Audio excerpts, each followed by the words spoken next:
Okay, to the listeners, go to gizadeathstar.wordpress.com or Google Joseph Farrell, and many things will come up. And also YouTube his name, Joseph Farrell.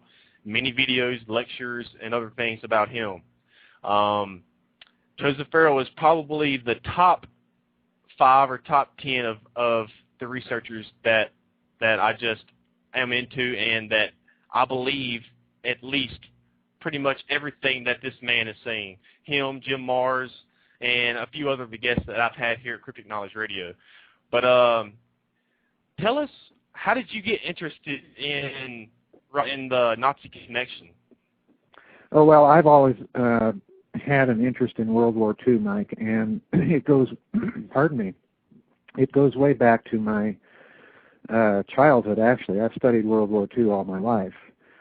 And about the time I was ready to graduate from high school, I just, the military history just no longer made sense to me.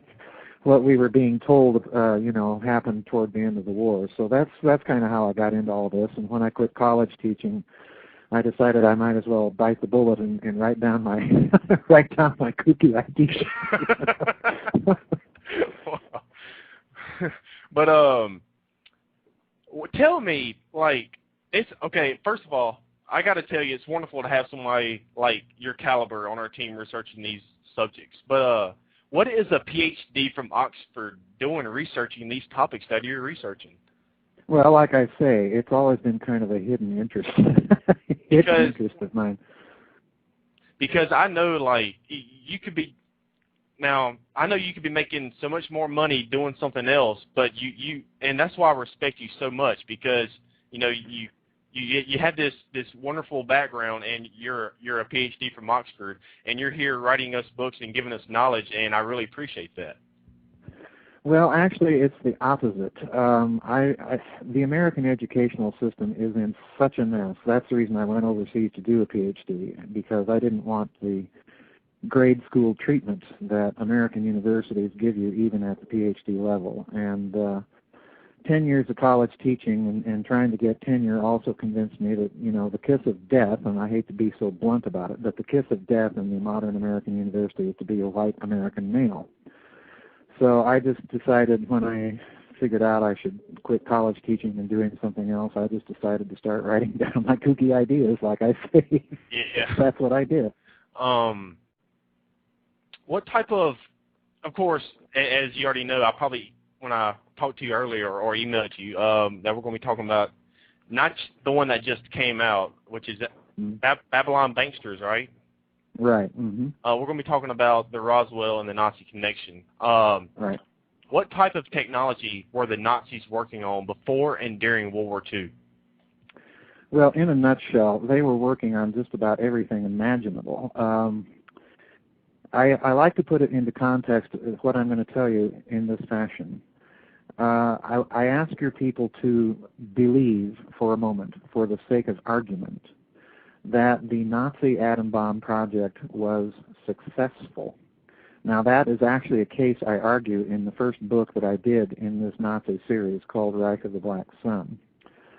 But in that context, then, there is a project in Nazi Germany that is given the classification or importance of Kriegsentscheidend, which in German means war decisive. But that project is not the atom bomb. The project that I'm referring to is called the Bell, and that project the Nazis were attempting to do 3 things with. What they were trying to do was to engineer the zero-point energy, or the fabric of space-time, whichever you prefer. But they were trying to do it for 3 purposes. The first is, of course, to make Germany energy independent from foreign powers and foreign sources of energy. Yeah. The second thing that they're trying to do is, of course, anytime you say that you can engineer the fabric of space-time, what you're saying is you can engineer gravity. So what they're trying to do is come up, I think, with a plausible and workable field propulsion, which, of course, would be decades ahead of anything that anybody else is working on. The final thing that I think that they're trying to do, of course, is to weaponize this, because again, if you say that you're engineering the fabric of space-time locally, that means that you have the potential for a weapon Yeah. that would make a hydrogen bomb look like a firecracker. So, you know, Nazis being Nazis, of course, they're gonna be interested in all three of these things. So that's, I think, what we're really facing here. Do you believe that the technology that was from Roswell and the Nazis was extraterrestrial technology? Absolutely not. No, I do not. Okay. What I do in Roswell in the Reich is I try to lay out a case that the whole incident is locked into a dialectic of interpretive possibilities at the outset by the military itself. We're first told it was a crashed flying saucer, and of course at that time, in that context, already you had people speculating that flying saucers were, of course, extraterrestrial craft of some sort. So by implication, the military is trying to tie it into that interpretation. And then mere hours later, of course, we're told that the thing is a weather balloon. So in other words, the military has tried to lock in the interpretation of the event into either an extraterrestrial interpretation or a purely mundane, trivial terrestrial one. What they don't want people looking at, and I believe this very strongly, and I lay out this case in Roswell and the Reich, which incidentally is my longest book. It's 520 pages. And I could have gone longer, but my publisher said shut down. So, you know. But I believe what you're looking at there is the military trying to deflect attention from the fact that the earliest descriptions of the debris that we have, and I outline this case very carefully, is that we have statements by Marcel, of course, Major Marcel, about the memory metal characteristics, and a very unusual thing that most Roswell researchers don't pick up on, and that is that some of this material you could blow through. And then he also says that he saw things that looked like, you know, numbers and so on and so forth, and that was something that was repeated by Bill Brazel. Well, my problem has always been that if you follow the details of the debris carefully, they don't lead you to any sort of extraterrestrial conclusion, but they do lead you back to Nazi Germany. And let me point out something in that respect. The idea of memory metal, many Roswell researchers point out that there is a memory metal that was discovered in 1965 called nitinol, and nickel titanium alloy actually is what it was. And that's true. But what they don't tell you, in fact, I don't think that any of them have ever come across this, is that memory metals were actually discovered in 1932 in Sweden with a gold cadmium alloy. I forget the Swedish physicist's name that came up with this stuff, but it was actually an old discovery. So that would certainly be of interest to the Nazis, you know, taking power a year later this south across the Baltic Sea. Yeah. So, you know. But the other thing is this metal that you could blow through that Marcel talks about. Well, it happens that the Germans, in their quest to create a lifting body, which was also at the same time the intake for a turbine-driven craft, in other words, a kind of a jet-propelled saucer, one of the things that they were looking at was a highly sinterized microporous metal, okay? So in other words, the idea for the Germans was you're going to suction off the boundary layer, which is that thin molecule or two-layer thick of air that sits more or less stationary over any lifting body, all right? Yeah. In order to improve flight performance, everyone at that time was trying to figure out, well, how can we suction this off and use it actually as part of the exhaust and for aircraft. Well, the Germans hit on this idea of a microporous metal that would quite literally just suck the air right through the surface of the metal. So in other words, you have yet another German connection there. So basically my argument in Roswell and the Reich is if you look at the technology and look at the statements about what they recovered in Roswell on the one hand, and I include Corso in that, and you look at what the Nazis are actually introducing and exploring, then you have a clear case that the technology is at least likely to have derived from there. Now let's look at the scenario and what that means. If something Nazi crashes in New Mexico in July of 1947, fully 2 years after the end of World War II, our military is going to hit the panic button. And it's going to do so because this means that somewhere out there in the world there are Nazis that survived the war and are continuing independently to research the projects that they were researching during the war. Yeah. And they're able to fly around American airspace with impunity. So what do? The first thing you do is you create a story that is going to deflect everyone's attention away from this very explosive, not only technological story, but this very explosive political story. And that's where you come up with weather balloons and E.T. Now, on the other hand, I also look at the bodies because, of course, this has been part of the Roswell story, not from the beginning. That's very important to emphasize. It comes into the story about 30 years later. My problem there, Mike, is that with but two exceptions, the physiological details that are described by so-called witnesses to the bodies do not compel you to the conclusion that they had to have originated off-planet. That's the big problem. The other big problem with these witnesses is in most cases, not all certainly, but in most cases you're dealing with secondhand testimony, and in some cases secondhand dead man's testimony. So in other words, the weakest part of the Roswell story, as far as I'm concerned, is this whole idea that we covered extraterrestrial bodies. Yeah. All right, to the listeners that are just coming in, we're talking with Joseph Farrell. Go to, you can just Google his name and Giza Death Star, or go ahead and name out your website, sir. It's www.gizadeathstar.com. That's all one word, all lowercase. And don't you have another one too? No, that's it. Okay. And that's it. And also go to the UFObunker.com, and I have some more information there. And is it possible that Germany had their own Roswell? Maybe that led to their burst in technology during the 20th century. No, I'm adamant on this. I get this question so many times from people desperately grasping to maintain the extraterrestrial religion. Yeah. The fact of the matter is that most of the technology and physics that I talk about in my Nazi books was actually begun during the 1920s, long before the Nazis took power.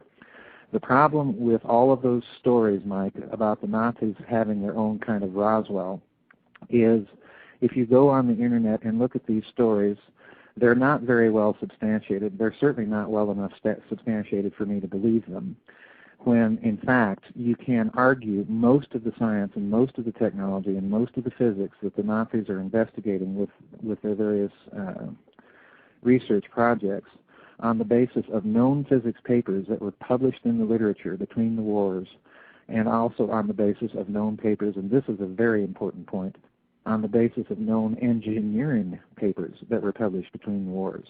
So I try and rationalize my conclusions very carefully before I leap to the ET conclusion, and I just do not accept this idea that they had to have had their own Roswell crash in order to come up with this technology. That's just not in the cards.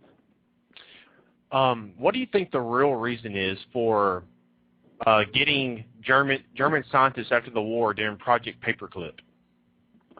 The real reason? Well, there is, as you say, a technology explosion in the Third Reich during the 12 years of its existence. This is undeniable. And, in one of my books I point out, for example, a little miniature vacuum tube that they had in production circa 1940 that is 10 times smaller than the equivalent vacuum tube that Britain and the United States are using. So in other words, they're miniaturizing electronics at just a lightning clip, and that's just one tiny little example of what they're up to. But the reason clearly is that we want to get our hands, on all of this German technology, and of course bring it into this country and kind of jumpstart ourselves into space.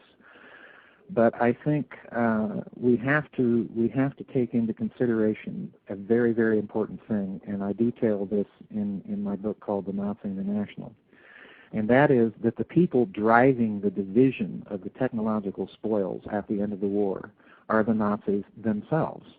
Yeah. So what they do is they make sure, for example, that the United States gets the creme de la creme of the rocket scientists, the jet aircraft people, and so on and so forth.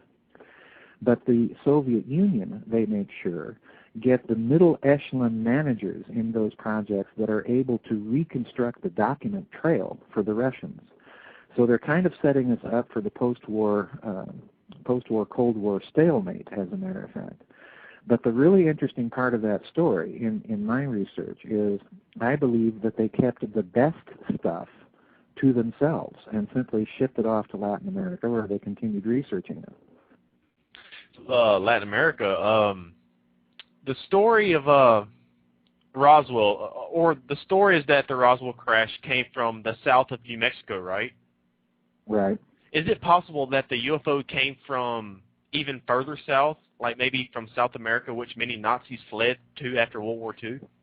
Well, this is precisely my scenario. You know, you kind of have to connect the dots in my books, but this is precisely what I'm arguing. Yeah. It is not an American black project, because we know that had it been so, the military would have been out already looking for it, okay, and it wasn't.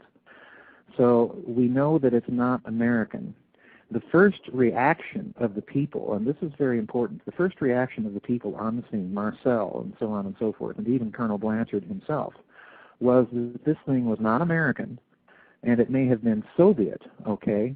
And then I point out that in the documents that the UFO Roswell researchers themselves point to, the authentic ones, the ultimate finger for the technology that is recovered is pointed to Nazi Germany. So in other words, the military, even in its authentic documents, is pointing the finger towards a German technology, ultimately, and kind of hiding the political explosiveness of that behind their statements, well, this is something that the Soviets picked up from the Nazis. Well, no, the Soviets, of course, weren't involved in any of that research even after the war. So my point is yes, if it's Nazi, then it's probably coming from somewhere in Latin America, and they're snooping around and trying to figure out what we're up to still.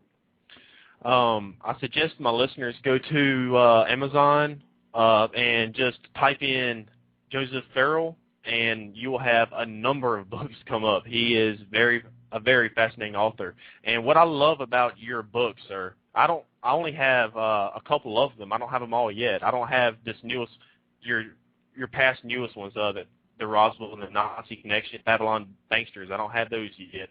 But what I love about your books is that you connect everything so well. Like all your books, it's like a puzzle piece, of a jigsaw puzzle. It all connects into one giant picture, and I love that about your research.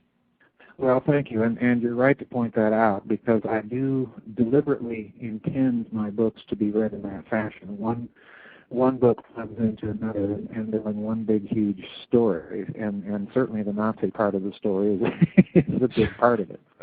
It's not many researchers that know how to do that. You and probably Jim Mars is probably the only two that I can think of off the top of my head that know how to connect everything with their research in their books that they write, and you do it very brilliantly. Well, thank you. What is the Nazi Bell for people of my listeners that may not know what the Nazi Bell is?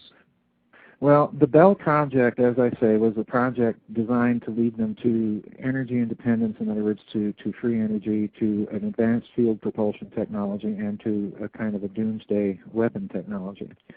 The Bell itself was a device that was tested in a little German town called Ludwigsdorf in Lower Silesia. That's that little finger of Germany. If you look at a pre-World War II map of Germany, it's a little country that's stuck down between Poland and Czechoslovakia. But the Bell is a device that was about 15 to 18 feet tall, about, I'd say 9 to 12 feet wide. Inside this thing, they had two counter-rotating drums into which they put this codenamed Serum 525, which I believe was a composite of mercury and quite possibly thorium oxide. And what they're trying to do is spin it up and pulse this with very, very high voltage direct current electricity to create a plasma. And of course, a plasma is a key here to this whole story. Because if you stop and think of what the sun is nothing but a gigantic rotating ball of plasma, okay? So by doing this, the Germans have come to the conclusion that this is a key way to manipulate the fabric of space-time itself, because that's what the sun does. So they're trying with this device to do this. They're trying to manipulate the fabric of space-time. And again, it is this device which is classified Kriegsentscheidend or war decisive. So in other words, the Germans aren't even really considering the atom bomb as being all that important, because the real prize is this ability to engineer the fabric of space-time directly, and that's what they're after. And I do believe that if you read my book called SS Brotherhood of the Bell, yep. I do believe that they were more or less successful in doing this.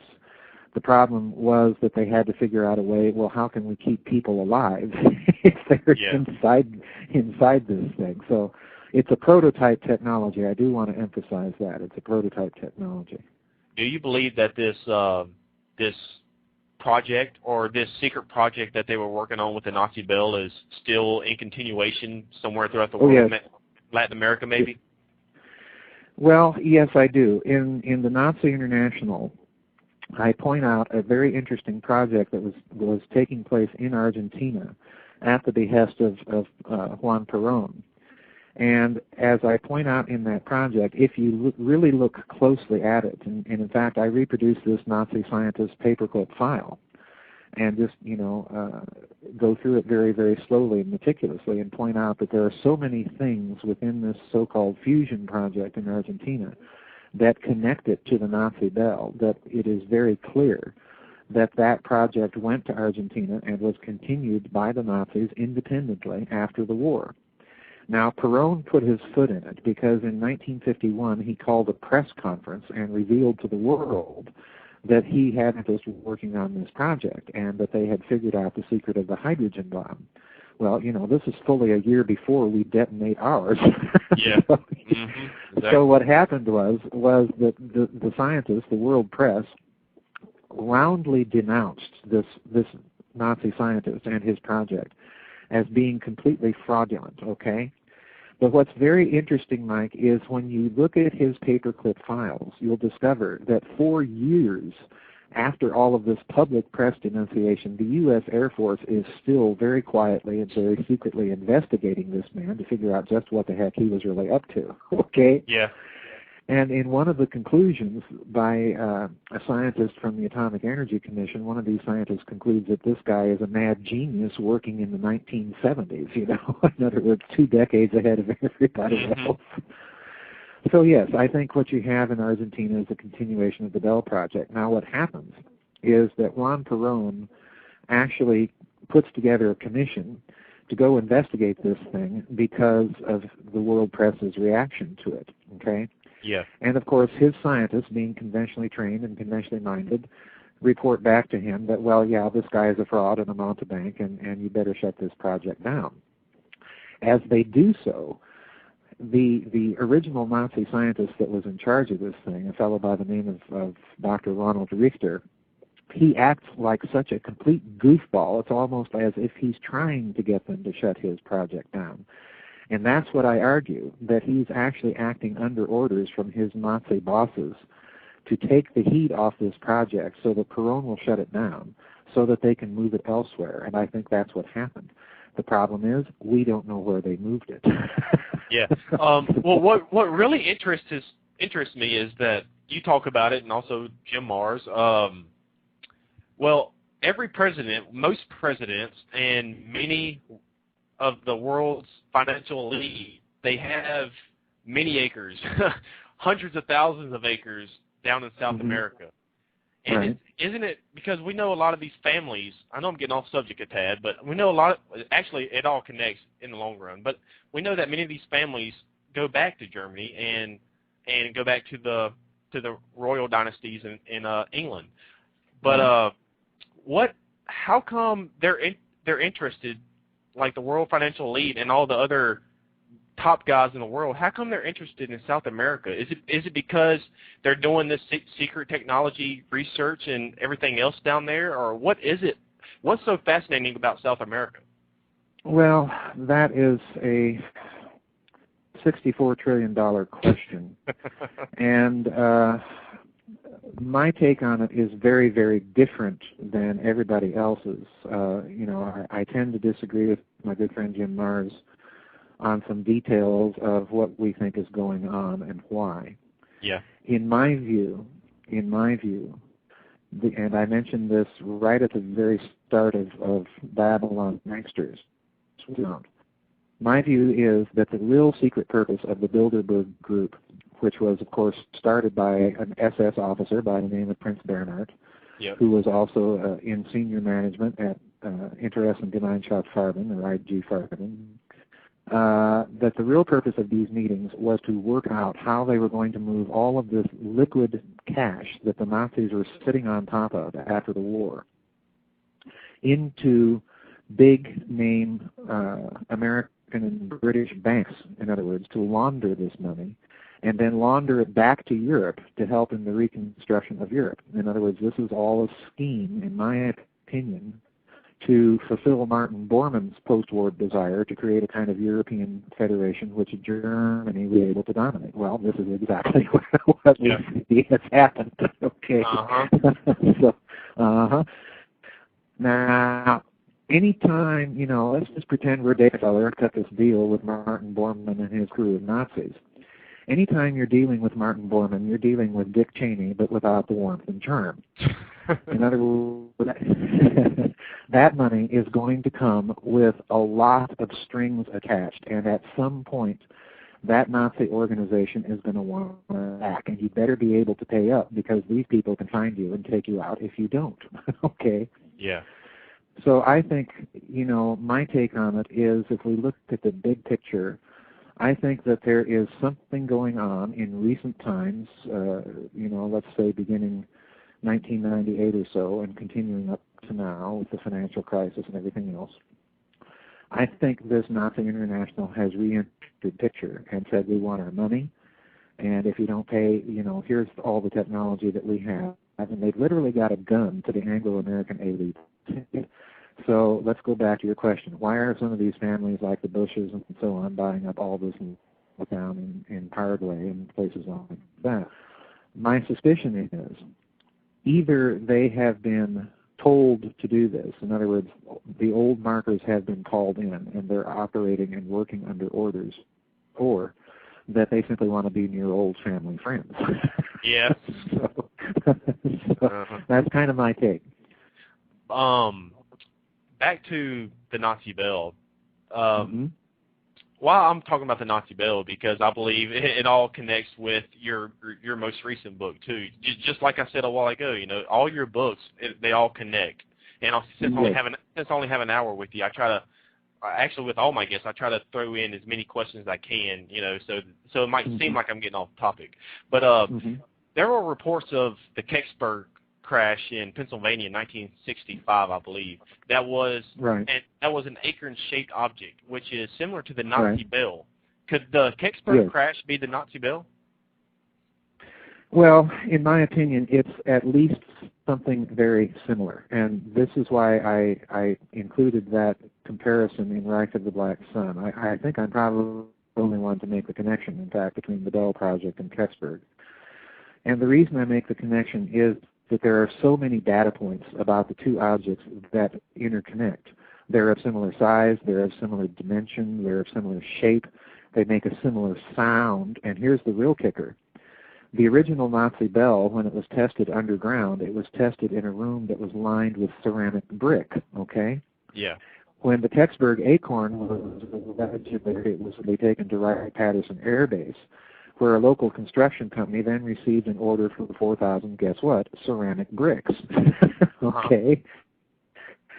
So in other words, we have too many data points that connect the two devices that, in my opinion, it's unlikely coincidental. And the really interesting thing that I should note is that the Kecksburg story was known and being investigated long before anything was known about the Nazi Bell.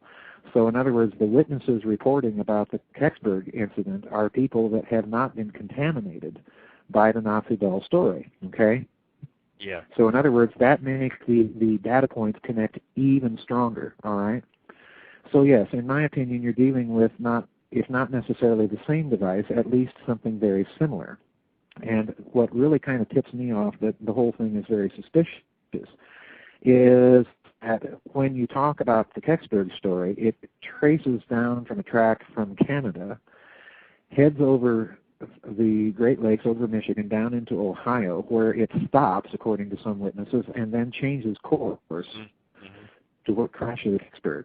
And then the military, the U.S. military, within, I think, something like 2 hours, manages to show up in Kecksburg and cordon off the area and take this thing out of there. So it's as if, to me, the military was either expecting it or had commandeered it or something. I find the whole story very, very suspicious. All right, we have 26 minutes remaining, and we have a caller that just called in. Looks like he's calling from a Skype phone because area code 111. Area code 111. I guess you're calling from Skype. What's your name and where are you calling from? Hi everyone, it's Sean Sinclair from the Hidden History Hour, and how are all of you guys doing tonight? And thank you for having me on the show. It's a very interesting topic. Mr. Farrell, your research is definitely one that I've definitely looked at.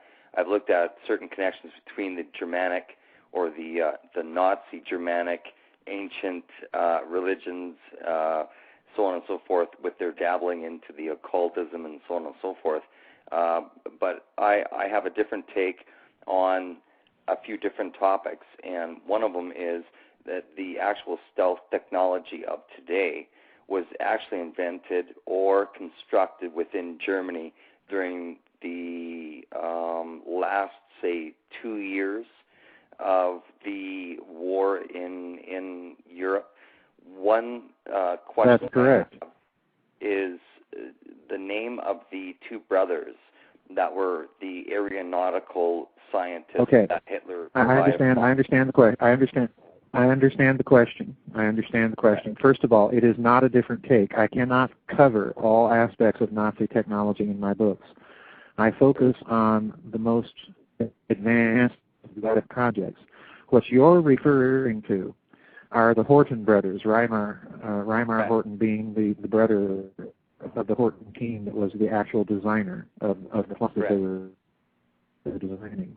The flying wing that you're talking about, the GO-229, the GOTA-229, was a jet-propelled flying wing.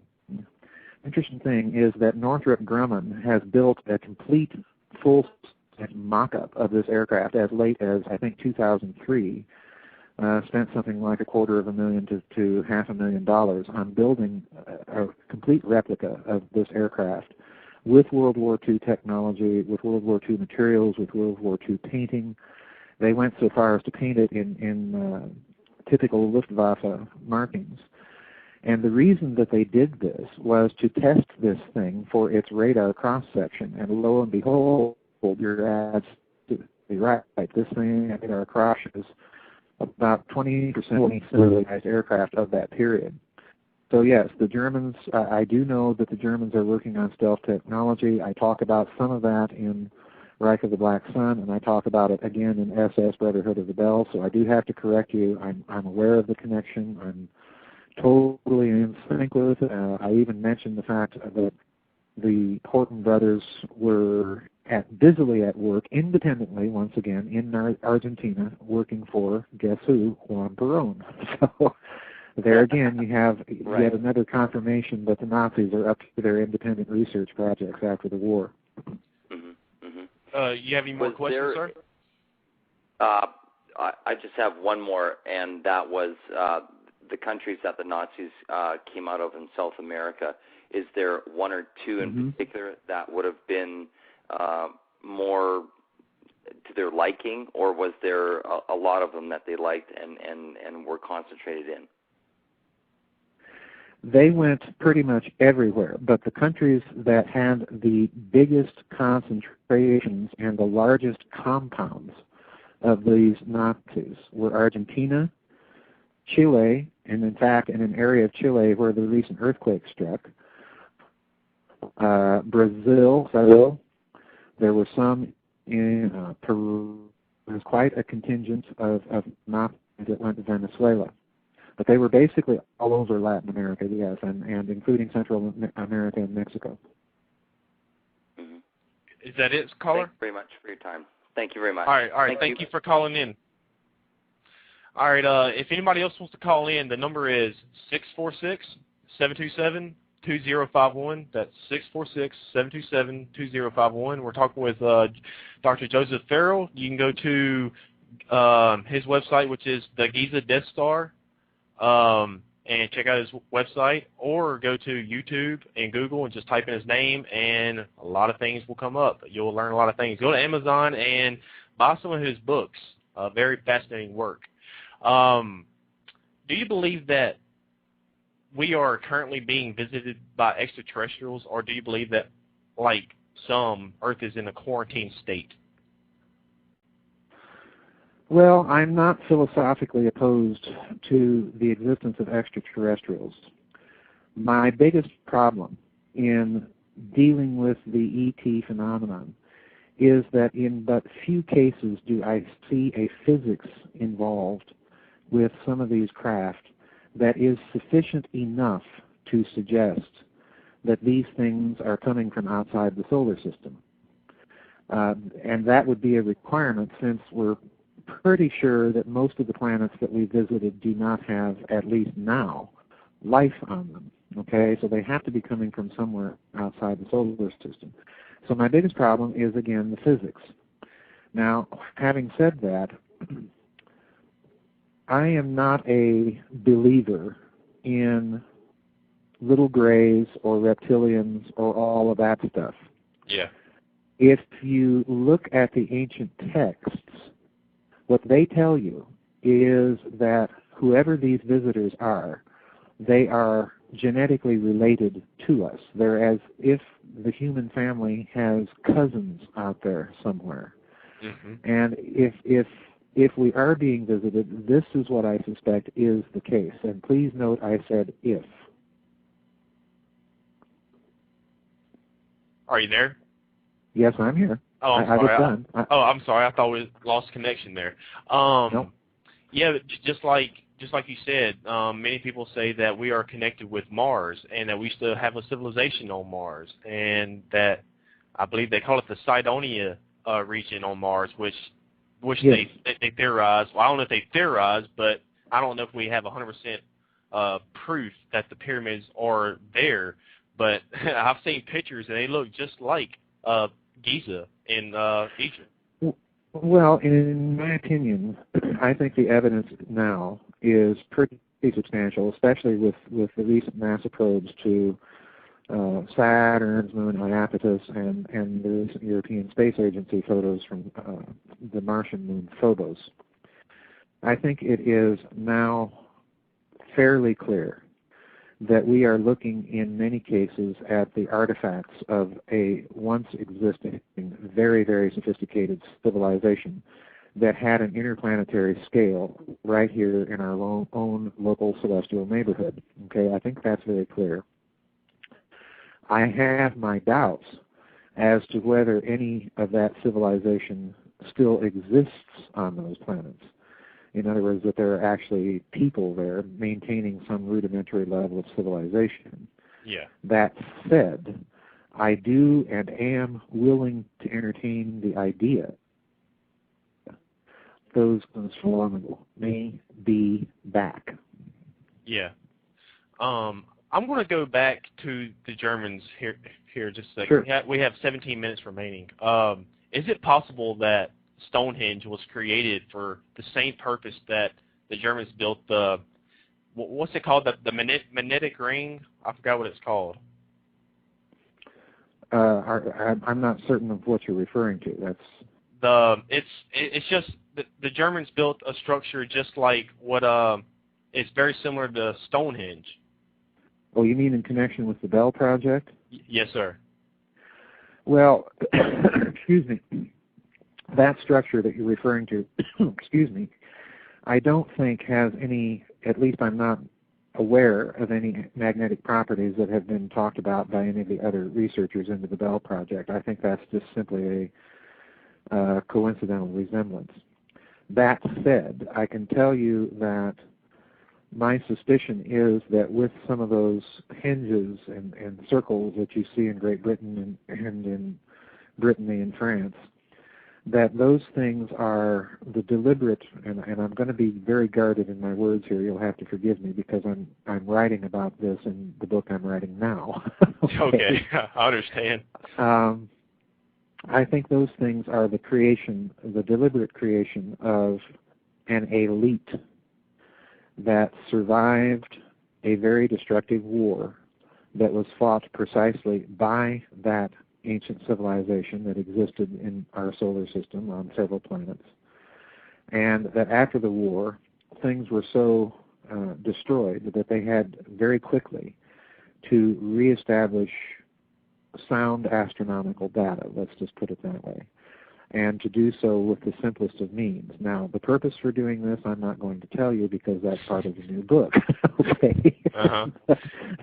I tell you what, your research, and you are always coming up with new ideas, and you bring in new stuff to this community, and I can't thank you enough. No, thank you. Thank you. I'm always thinking about 4 or 5 books ahead of what's actually published. Wow. So yeah. Let's talk about NASA for a minute. Because of course we all know there's a connection with Germany and the NASA program.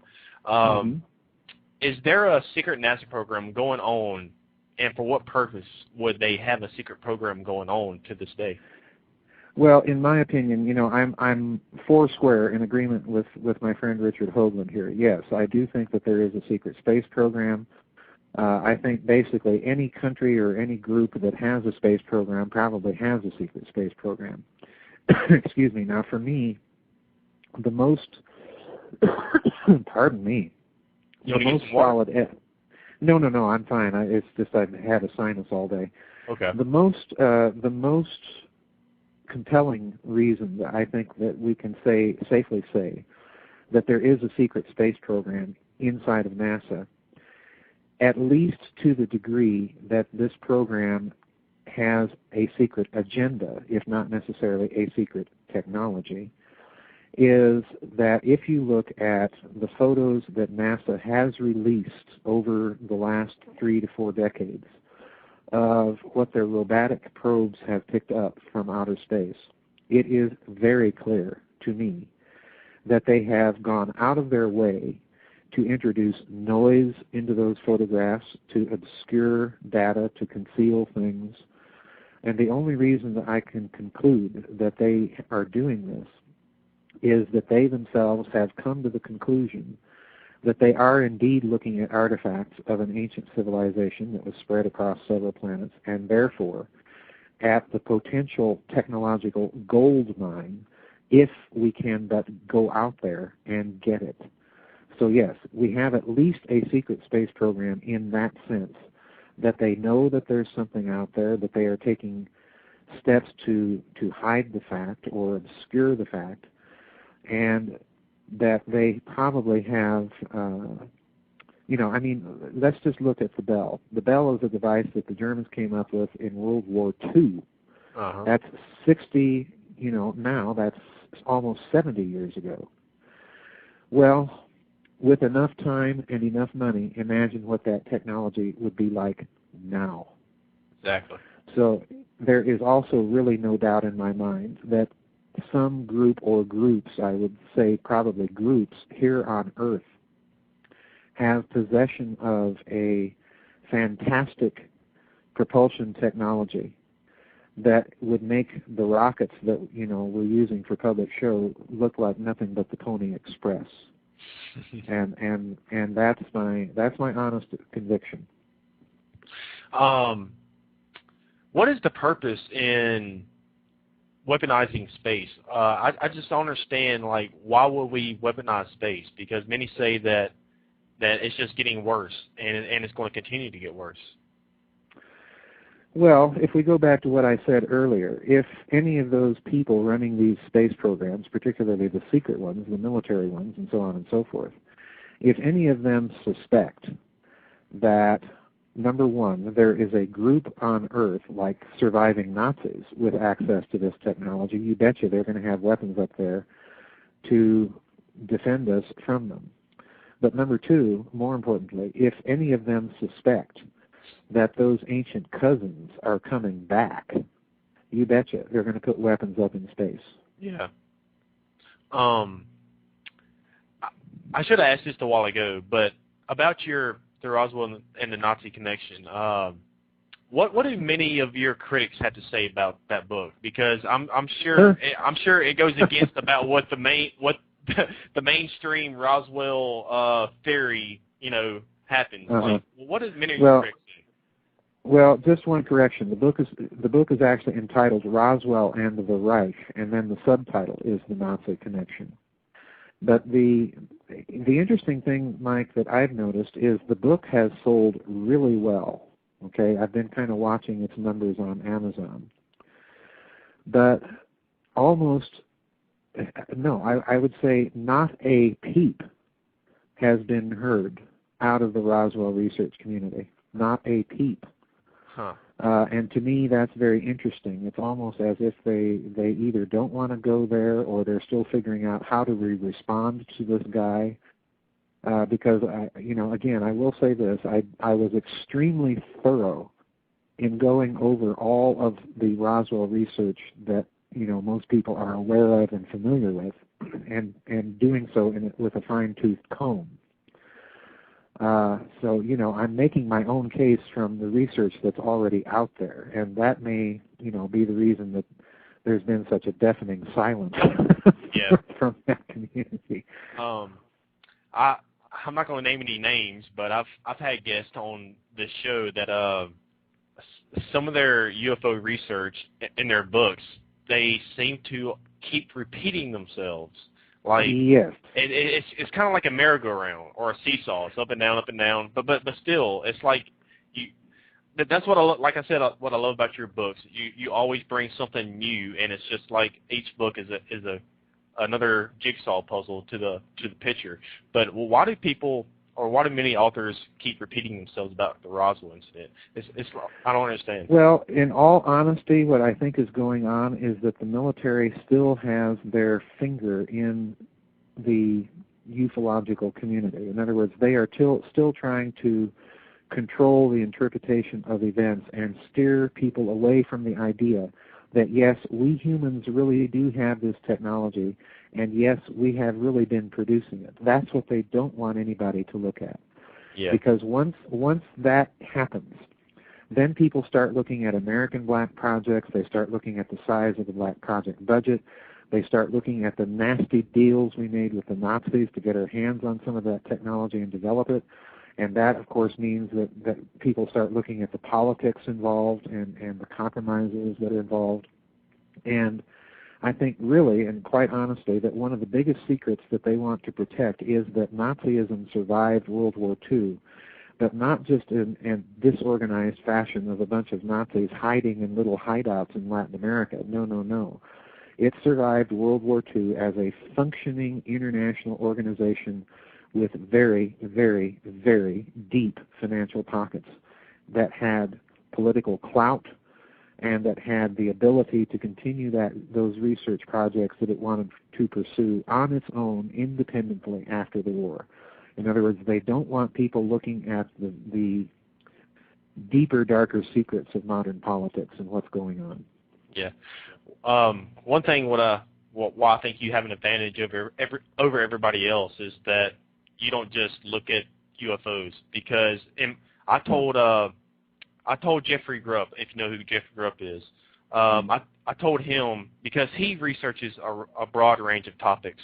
To understand the full picture, you can't be one-dimensional. You have to look at everything, and you have looked at ancient civilizations, you have looked at other conspiracies, UFOs, paranormal, everything, and you are continuing to write books. And you are still young compared to many other authors out there, and you have a lot of years ahead of you. And I just can't wait for the books to come in the future. But to break it down, too many researchers and authors become one-dimensional, and you are not. And that's why I believe me and a lot of my other guests and members at my site and people that I talk to online, they love your books, and people like Jim Mars, because you're not one-dimensional. Well, thank you. I try to be broad in the topics I cover. There's one unifying theme to all of my books, and that is a kind of an off-the-books physics. That's really what unites them all. And, Roswell and the Reich really, for me, is not a book about UFOs. It's a book about Nazi technology and a huge, huge cover-up of a politically explosive story that happened in New Mexico. UFOs don't really interest me. It's a field that, in my opinion, is already overgrown with all sorts of stuff. Yeah. And I think, you mentioned that researcher whom you said just seems to keep repeating himself. I think I know who that researcher is, but I won't mention. Please don't. No, I won't mention any names. I just happen to know who I think that is because my reaction has been the same as yours. Yeah, because please don't, because I want to have him coming on the show again. So yeah, I understand. But we have about 6 minutes remaining. 2012. Well, what's going to happen? Well, again, I hate to disappoint you. I'm not a 2012 researcher. I tend to stick to subjects that are off the bandwagon. Everybody's doing UFOs and everybody's doing 2012, and therefore I let everybody else do that. I'm going to be over here in my corner doing my little thing with my, kooky books, my kooky ideas. I think I'm going to write a book. I'm going to try to get it out before 2012. It's going to be called 2012, and in big letters it's going to say what's next, and then I'm going to say little tiny letters up underneath what's next. It's going to say 2013. So exactly 2015. Right, exactly. But I had in the chat room a while ago, somebody was asking about, let me see, the Sumerians, and let me see. He wanted me to ask you about Nibiru and the Sumerian tablets. Okay. I am not, I'll be very blunt and honest, I am not a subscriber to Zecharia Sitchin's Nibiru theory at all. For the very simple reason, again, that, in my opinion, what he's saying would leave physics signatures in the solar system, and we simply do not see them. I am not a subscriber to Sitchin's overall theory at all. Okay. Is your, of course you can't give too much out, but the book that you was talking about earlier that's going to be coming out, that you're writing right now, is it going to be, is it going to be kind of debating what Sitchin has wrote? No, I don't debate other authors. That's the other thing I do not do. I let them, we're all trying to figure out the truth here. Exactly. To start throwing rocks at each other and name calling and all of that, I'll respond directly if people ask me what I think. But I've used Sitchin's research. Some of it's very sound, and he does have some insights and some ideas. So don't take me wrong in my response about the Nibiru question. But my next book, yes, it will at least return to the theme of the ancient part of this story. It's going to be kind of a sequel to my book called The Cosmic War.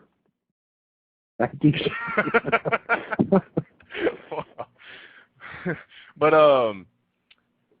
tell me, it's okay. First of all, I got to tell you, it's wonderful to have somebody like your caliber on our team researching these subjects. But what is a PhD from Oxford doing researching these topics that you're researching?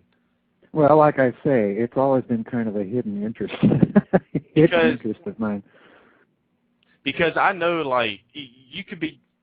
Now, I know you could be making so much more money doing something else, but and that's why I respect you so much, because you have this wonderful background, and you're a PhD from Oxford, and you're here writing us books and giving us knowledge, and I really appreciate that. Well, actually, it's the opposite. The American educational system is in such a mess. That's the reason I went overseas to do a PhD, because I didn't want the grade school treatment that American universities give you even at the PhD level. And 10 years of college teaching and trying to get tenure also convinced me that, the kiss of death, and I hate to be so blunt about it, but the kiss of death in the modern American university is to be a white American male. So I just decided when I figured out I should quit college teaching and doing something else. I was just attempting to do three things with. What they were trying to do was to engineer the zero-point energy, or the fabric of space-time, whichever you prefer. But they were trying to do it for three purposes. The first is, of course, to make Germany energy independent from foreign powers and foreign sources of energy. Yeah. The second thing that they're trying to do is, of course, anytime you say that you can engineer the fabric of space-time, what you're saying is you can engineer gravity. So what they're trying to do is come up, I think, with a plausible and workable field propulsion, which, of course, would be decades ahead of anything that anybody else is working on. The final thing that I think that they're trying to do, of course, is to weaponize this, because again, if you say that you're engineering the fabric of space-time locally, that means that you have the potential for a weapon that would make a hydrogen bomb look like a firecracker. So, you know, Nazis being Nazis, of course, they're gonna be interested in all three of these things. So that's, I think, what we're really facing here. Do you believe that the technology that was from Roswell and the Nazis was extraterrestrial technology? Absolutely not. No, I do not. Okay. What I do in Roswell in the Reich is I try to lay out a case. Okay, to the listeners, go to Giza Death Star.wordpress.com or Google Joseph Farrell, and many things will come up. And also YouTube his name, Joseph Farrell. Many videos, lectures, and other things about him. Joseph Farrell is probably the top 5 or top 10 of the researchers that I just am into, and that I believe at least pretty much everything that this man is saying. Him, Jim Mars, and a few other of the guests that I've had here at Cryptic Knowledge Radio. But tell us, how did you get interested in the Nazi connection? Oh, well, I've always had an interest in World War II, Mike, and it goes, pardon me, it goes way back to my childhood, actually. I've studied World War II all my life. And about the time I was ready to graduate from high school, I just, you know, the military history just no longer made sense to me. What we were being told, you know, happened toward the end of the war. So that's kind of how I got into all this. And when I quit college teaching, I decided I might as well bite the bullet and write down my kooky. I decided to start writing down my kooky ideas, like I say. Yeah. That's what I did. What type of course, as you already know, I probably, when I talked to you earlier or emailed to you, that we're going to be talking about not the one that just came out, which is Babylon Banksters, right? Right. Mm-hmm. We're going to be talking about the Roswell and the Nazi connection. Right. What type of technology were the Nazis working on before and during World War II? Well, in a nutshell, they were working on just about everything imaginable. I like to put it into context of what I'm going to tell you in this fashion. I ask your people to believe for a moment, for the sake of argument, that the Nazi atom bomb project was successful. Now, that is actually a case I argue in the first book that I did in this Nazi series called Reich of the Black Sun. But in that context, then, there is a project in Nazi Germany that is given the classification or importance of Kriegsentscheidend, which in German means war decisive. But that project is not the atom bomb.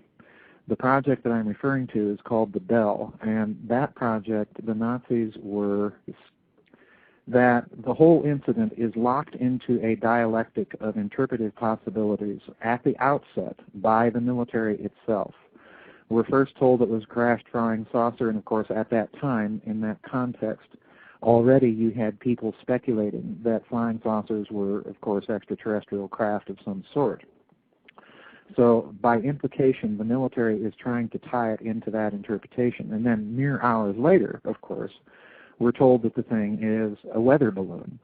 So in other words, the military has tried to lock in the interpretation of the event into either an extraterrestrial interpretation or a purely mundane, trivial terrestrial one. What they don't want people looking at, and I believe this very strongly, and I lay out this case in Roswell and the Reich, which incidentally is my longest book. It's 520 pages. And I could have gone longer, but my publisher said shut down. So, you know. But I believe what you're looking at there is the military trying to deflect attention from the fact that the earliest descriptions of the debris that we have, and I outline this case very carefully, is that we have statements by Marcel, of course, Major Marcel, about the memory metal characteristics, and a very unusual thing that most Roswell researchers don't